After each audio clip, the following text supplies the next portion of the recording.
Saudamos os irmãos com a paz do Senhor Jesus, recebemos a todos com muita alegria nessa manhã. Também cumprimentamos aqueles que nos acompanham pela internet, pela transmissão ao vivo da nossa igreja, que a presença do Senhor esteja com vocês. Queridos, nós vamos dar continuidade à nossa série de mensagens no livro do profeta Amós, e nós vamos para o capítulo 3, do verso 3 até o verso 8. Amós, capítulo 3, do verso 3 até o verso 8.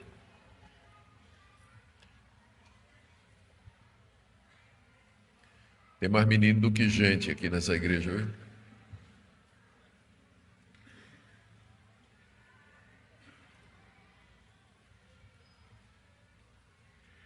Amós, capítulo 3, do verso 3 em diante.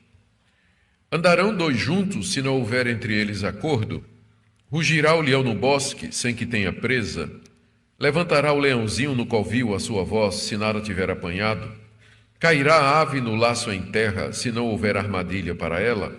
Levantar-se-á o laço da terra, sem que tenha apanhado alguma coisa? Tocar-se-á a trombeta na cidade, sem que o povo se estremeça? Sucederá algum mal à cidade, sem que o Senhor o tenha feito? Certamente o Senhor não fará coisa alguma, sem primeiro revelar o seu segredo aos seus servos, os profetas. Rugiu o leão, quem não temerá? Falou o Senhor Deus, quem não profetizará? Até aqui, queridos, a leitura da palavra de Deus. Pai, nós pedimos mais uma vez a iluminação do Teu Santo Espírito para a compreensão das palavras do Teu servo Amós, a quem o Senhor revelou os seus segredos, e que ele escreveu para que nós os soubéssemos também. Fala o nosso coração, abençoa teu povo aqui reunido, aqueles que nos acompanham, a todos da tua graça, em nome de Jesus. Amém. Queridos, na mensagem anterior, nós vimos Amós combatendo aquilo que nós chamamos de a teologia do Reino do Norte. Como vocês sabem, Deus havia levantado Amós, que era um pequeno agricultor, ele cultivava figos e cuidava de rebanhos.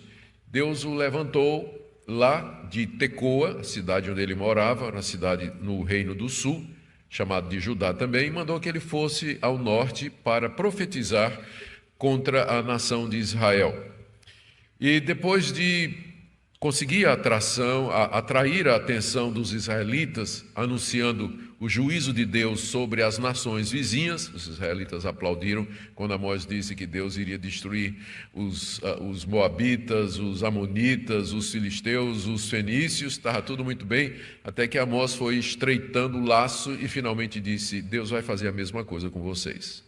Vocês são o povo de Deus, o povo da aliança, o povo que Deus escolheu de entre todas as nações da terra, mas vocês não têm andado nos caminhos do Senhor. E Amós anuncia o juízo de Deus contra o seu próprio povo. A reação do povo foi uma reação de incredulidade. E aqui é que entra o que a gente chama da teologia do Reino do Norte. Eles tinham desenvolvido a ideia de que, porque eles eram o povo de Deus, porque Deus os havia separado das outras nações, Deus haveria de tratá-los de maneira diferente na questão do pecado. Ou seja, se eles pecassem, receberiam um tratamento diferenciado daquele que Deus iria dar aos pagãos, aqueles povos que não temiam a Deus, praticavam a idolatria e andavam em outros caminhos.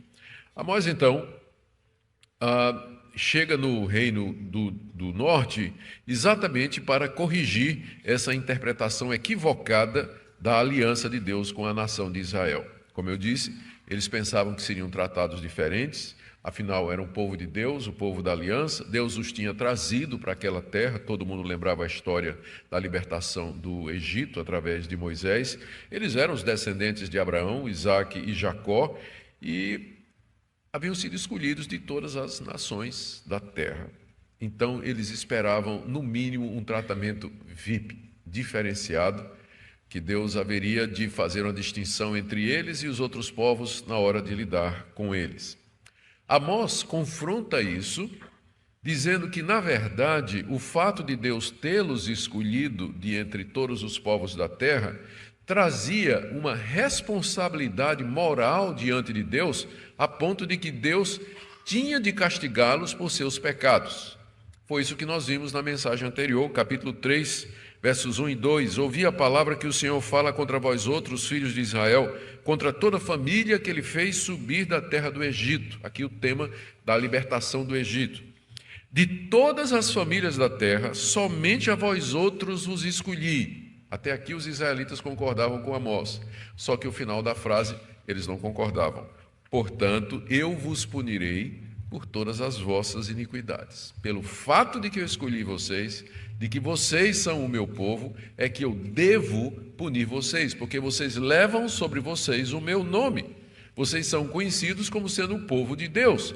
E se vocês vivem na prática do pecado e eu não faço nada, isso vai dar a impressão de que eu concordo com os erros que vocês estão cometendo. Então, porque eu escolhi vocês, é que eu devo castigar vocês, para deixar claro que eu sou um Deus santo e que meu povo tem que ser um Deus santo. Então, isso foi o que Amós pregou aos ouvidos dos israelitas, e certamente eles não gostaram do que ouviram. E a teologia do Reino do Norte estava raciocinando, estava tentando se justificar, racionalizar para não aceitar aquela mensagem. Será que Amós era de Deus mesmo? Será que esse tipo de mensagem que Deus manda, uma mensagem dura contra o seu próprio povo, procede do Deus que nos amou e que nos escolheu? O profeta então agora se volta contra a dureza de coração da nação de Israel e a incredulidade deles diante daquela mensagem. Eles não queriam acreditar naquilo que Amós estava anunciando, e muito menos reconhecer os seus pecados e se arrepender deles e mudar os caminhos. Afinal, eles estavam vivendo um período de grande prosperidade. O rei na época era Jeroboão II, um hábil estrategista militar, com capacidades e habilidades financeiras e econômicas. A nação de Israel vivia um período de grande prosperidade e segurança com relação às nações vizinhas, por conta das suas vitórias na guerra. Além disso, antes de Amós, outros profetas já tinham aparecido, anunciando o juízo de Deus, e os anos se passaram e nada havia acontecido. Então, por que aqui esse é o raciocínio dos israelitas, por que nós vamos acreditar nessa mensagem de juízo que Amós está trazendo contra nós? O objetivo desses versículos que eu acabei de ler aqui, o objetivo de Amós nesses versículos, é mostrar a seriedade e a credibilidade da mensagem deles. Apelar ao povo para que se arrependa antes do juízo chegar. E o método que Amós usa aqui é curioso. É fazer várias perguntas, cujas respostas eram óbvias e baseadas no bom senso e na realidade, levando ao desfecho que ele queria. O que Amós vai fazer aqui é parecido com o que ele fez no começo do livro, que a gente chamou de armadilha de Amós. Ele primeiro começou dizendo: assim diz o Senhor, por 4 transgressões dos fenícios eu não vou perdoá-los, vou castigá-los. Os israelitas disseram: eles merecem, povo ruinzinho, pensa num povo ruim, manda bala, Senhor, manda o juízo nesse povo. Amós disse: e eu por 4, e diz o Senhor, 3 ou 4 transgressões dos amorreus, dos amonitas, eu não perdoarei os seus pecados. É isso mesmo, Senhor, os amonitas é um povo cruel, está certo, Amós está correto, todo mundo aplaudindo a mensagem de Amós. E Amós foi e falou contra seu próprio povo: Deus vai também castigar os moradores do Reino do Sul, de Judá. Israelita, é isso mesmo, é um bando de presunçoso, pensa porque são descendentes do rei Davi, porque o templo está lá, que eles são melhores do que nós, tem que ser castigado mesmo. Aí Amós diz: e eu vou castigar vocês também. E aí não. Então Amós foi fechando o cerco, e deixou os israelitas no canto. E ele faz a mesma coisa aqui. Ele começa a fazer perguntas cuja resposta os israelitas concordariam. Eles entenderiam o argumento de Amós. O argumento é basicamente o seguinte: tudo o que acontece nesse mundo tem uma causa. Talvez você vai encontrar aqui uma das defesas mais antigas do que a gente conhece hoje em ciência como a lei da causalidade. Todo efeito tem uma causa. Então, é exatamente o que Amós está dizendo aqui. Tudo o que acontece tem uma razão por detrás. Eu não estou profetizando aqui sem uma razão, e essa razão é que Deus me mandou. Se eu estou falando a vocês, é porque Deus me mandou, porque é assim que as coisas funcionam no mundo. Esse é o argumento dele aqui. Ele constrói na forma de 9 perguntas. colocando duas em pares, né? Duas perguntas em pares, com exceção da primeira, que está no verso 3. E elas seguem aquele padrão que nós já demonstramos. Tudo que existe tem uma causa. Essa é a lei que governa o mundo, e essa é a lei que governa o mundo espiritual também. Então vamos ver como Amós desenvolve esse argumento aqui. A primeira pergunta está no verso 3. Andarão dois juntos, se não houver entre eles acordo? Pergunta o profeta. Ou seja, será que duas pessoas podem andar juntas se elas não tiverem antes combinado? Andar juntas aqui dá a ideia de uma viagem. Podem duas pessoas viajar juntas se antes elas não sentaram para combinar o destino, o horário, roteiro, hora de saída e assim por diante? Ou seja, se duas pessoas estão viajando juntas, é porque tem uma causa. Antes elas fizeram um acordo, elas combinaram, elas trocaram ideia, chegaram a uma conclusão e resolveram juntas. Aqui, é claro, Amós já está pré-anunciando o que ele vai dizer. Israel e Deus só andam juntos porque houve um acordo, que é a doutrina da aliança que Amós tinha falado no verso 2. Eu vos escolhi de entre todas as nações da terra. Exatamente porque Deus escolheu Israel, é que Israel e Deus andavam juntos. Ou seja, só andam duas pessoas juntas porque teve uma causa para isso, teve um acordo. Vocês estão dizendo que são o povo de Deus. De fato vocês são. Mas por quê? Porque antes houve uma aliança entre vocês e Deus. Aliança essa que estava sendo quebrada, mas esse é o ponto que vem no final. Então, para toda causa, para todo efeito, tem uma causa. Vocês estão dizendo que são o povo de Deus, mas é porque antes teve um acordo. Como é que duas pessoas vão andar juntas se não tiver o acordo? A segunda pergunta, as próximas duas perguntas é o primeiro par de perguntas. E é baseado no leão. Vocês vão ver que é o animal predileto de Amós, né? Ele fala do leão várias vezes. Ele começou o livro dele comparando Deus a um leão que ruge, e agora ele volta mais uma vez para o leão. Os leões eram comuns na Palestina, e Amós, como criador de ovelhas, certamente deve ter visto muitos leões e observado como eles se comportam. Então, da sua observação, que também era do conhecimento de todo mundo, ele traz essa pergunta aqui no verso 4. Rugirá o leão no bosque sem que tenha presa? Ou seja, será que o leão ruge na floresta sem ter achado algum animal para caçar? O método do leão é, primeiro, emboscar a vítima silenciosamente. E aí, quando ele está certo, ele parte para o ataque e ele ruge para paralisar a presa.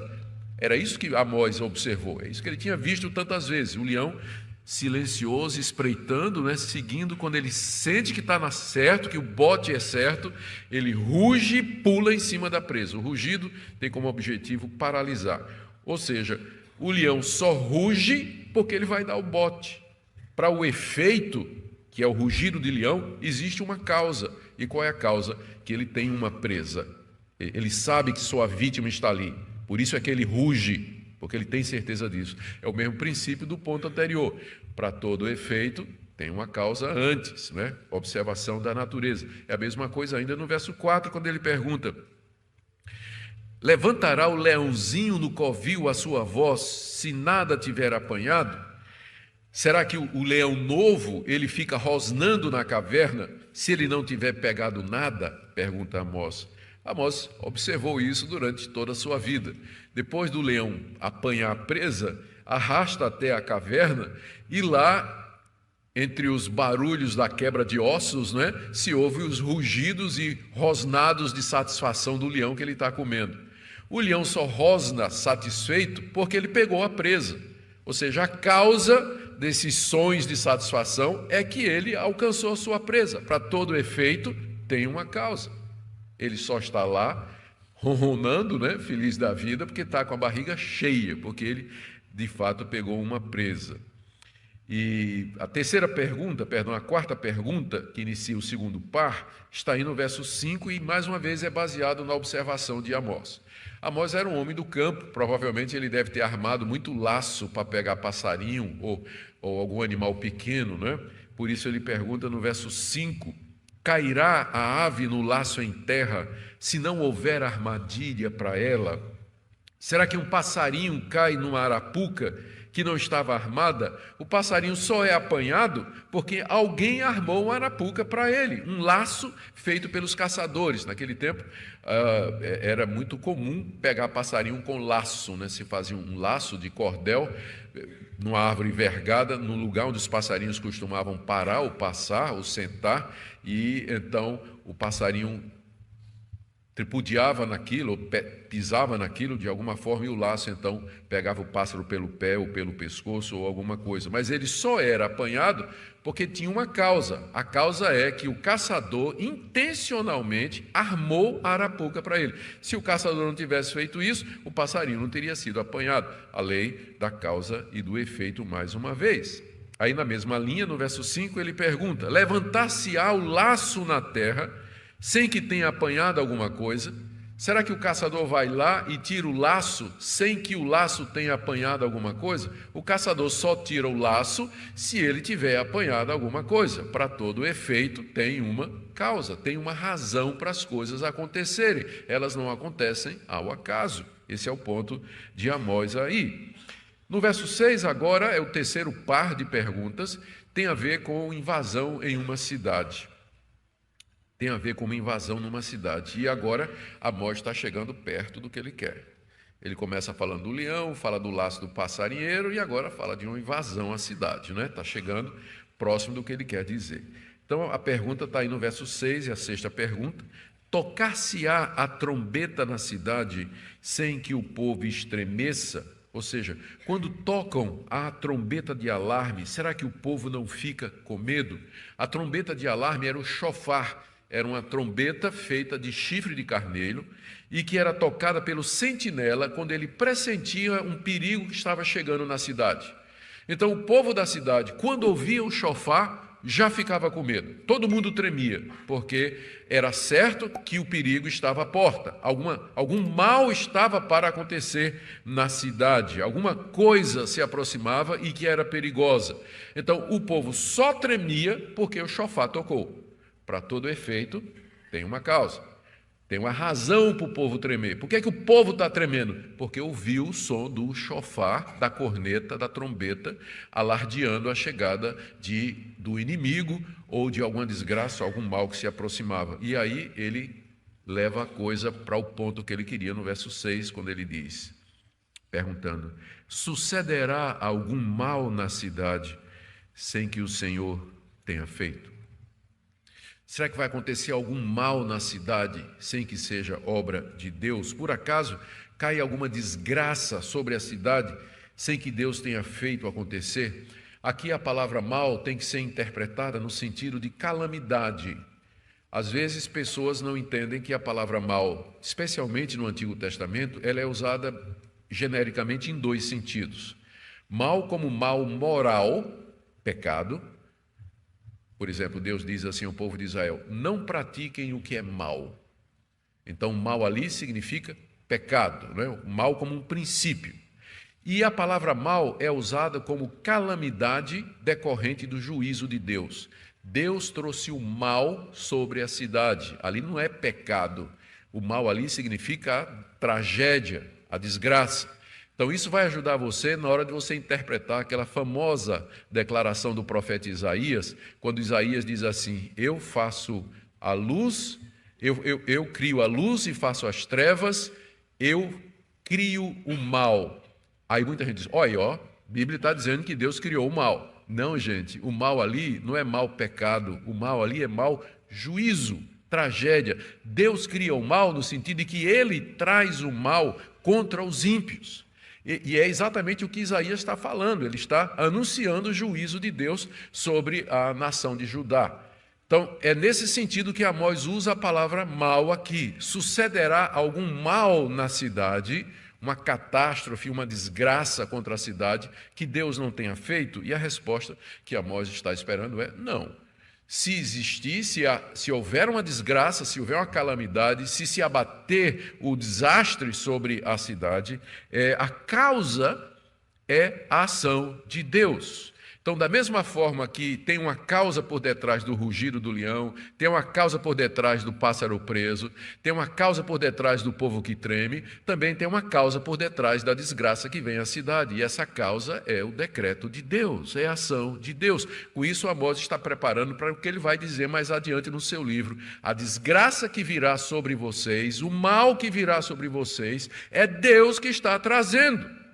Não é uma coincidência, não é um acaso, não é alguma coisa que acontece porque os homens planejaram, mas é Deus que vai trazer o juízo sobre vocês. Acontecerá algum mal na cidade que não seja Deus que tenha feito isso, elas só acontecem, os males só acontecem porque Deus os traz como juízo sobre o seu povo ímpio. Elas não ocorrem por acaso, tem uma razão para elas.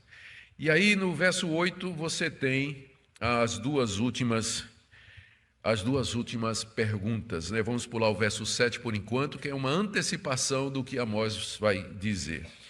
A pergunta 8, rugiu o leão, quem não temerá? Volta a figura do leão. O leão ruge, quem não teme? Quem não fica com medo? O medo só vem porque o leão rugiu. Aqui, como eu disse, Amós retorna a figura do leão. E o que ele quer dizer é o seguinte: Deus rugiu, porque ele começou o seu livro dizendo, no verso 2, o Senhor rugirá de Sião e de Jerusalém fará ouvir a sua voz. O leão rugiu, Deus rugiu e eu ouvi e tremi. Eu ouvi e tremi. É isso que Amós quer dizer. Ele tremeu de medo diante do que ele entendeu que Deus haveria de fazer. E aí ele pergunta final no verso 8, que é exatamente a interpretação da pergunta anterior. Falou o Senhor, quem não profetizará? Falou o Senhor, quem não profetizará? Se Deus se revela a um profeta, qual deles fica calado? Agora Amós chegou no ponto que ele queria. Depois de conseguir a concordância da audiência com aqueles exemplos anteriores, na pergunta antepenúltima, que está aí no verso 6, ele tinha dito que uma cidade não seria destruída sem que Deus antes revelasse o segredo aos seus profetas. Amós é o porta-voz de Deus, o seu mensageiro. Ele só fala quando Deus fala e se revela. E se Amós está profetizando, é porque Deus falou. E aqui chegou o ponto dele. Ele diz assim, vocês não estão querendo me escutar, mas eu faço uma pergunta. Se eu estou profetizando, qual é a razão para isso? Só tem uma razão para que eu traga essa mensagem de juízo contra vocês. É porque o Senhor falou, o leão rugiu. E se Deus falou, quem não profetizará? A razão, a causa para a minha mensagem é a determinação de Deus. Por quê? Porque Deus não faz nada, verso 7, sem que antes revele os seus segredos aos seus profetas. A conclusão de Amós é exatamente essa, recapitulando para fechar. Tudo que acontece nesse mundo tem uma causa. Leões rugem, aves são apanhadas, cidades caem, pessoas ficam com medo porque existe uma razão, alguma coisa aconteceu que causou tudo isso. Da mesma forma, Amós só está profetizando porque Deus revelou a ele o seu segredo. Amós foi levado à presença de Deus, que era isso que acontecia com o profeta, em visões, em sonhos, e ele viu o que haveria de acontecer, o segredo de Deus. E o segredo era esse, o juízo que se aproximava da nação de Israel. O castigo que Deus estava mandando sobre os judeus, que era algo totalmente inesperado para aqueles que defendiam a teologia do norte. Deus chamou Amós e lhe mostrou o que aconteceria com a nação de Israel por causa das 3 ou 4 transgressões que eles haviam cometido. Portanto, os israelitas deveriam se arrepender e crer. A mensagem de Amós tinha uma causa, e a causa era o rugido do leão. O leão estava próximo a dar o bote, e o bote viria com certeza. Por isso eles deviam se arrepender. São 3 coisas, então, que nós aprendemos aqui dessas perguntas, eu vou resumi-las aqui. A primeira, o castigo que haverá de vir sobre o povo é de inteira responsabilidade dele. Verso 3, andam 2 juntos se não tiverem um acordo, 2 não viajam se não tiverem em consentimento, e as coisas não estavam bem entre Deus e o povo, eles não iam mais caminhar juntos. O acordo tinha sido quebrado. O alvo de Deus sempre foi ter um povo que caminhasse com ele, mas Israel quebrou a aliança com Deus e não poderia mais andar juntos. Portanto, o castigo que viria é porque Israel quebrou a aliança de Deus, por isso não andariam mais juntos. Na verdade, agora Deus viria como leão sobre eles. Segundo ponto de Amós aqui, ele quer destacar a veracidade e a seriedade da sua pregação. As advertências de Deus através dos seus profetas eram para ser levadas a sério, não eram palavras vãs, ociosas. Quando o leão ruge, é porque o destino da vítima está selado. A presa é Israel, o leão é Deus e o rugido é profecia de Amós. Deus está indignado contra o seu povo e vai castigá-lo com justiça. Quando o caçador arma o laço, é porque está determinado a capturar o passarinho. Deus é o caçador, Israel é o pássaro, e os assírios que viriam contra a nação de Israel seriam o laço. Portanto, Deus não estava mandando seus profetas em vão, havia uma causa para isso. E por último, nada acontece por acaso com o povo de Deus. Esse é um princípio que nós precisamos aprender. Nada acontece por acaso com o povo de Deus e nada acontece por acaso com você. Para todo efeito na sua vida, há uma causa. Há uma causa. É verdade que o povo de Deus estava endurecido, insensível e surdo, não estava estremecendo com a trombeta profética, talvez ele fosse atribuir ao acaso a iniquidade, a calamidade que haveria de vir, mas na verdade seria a mão de Deus em juízo.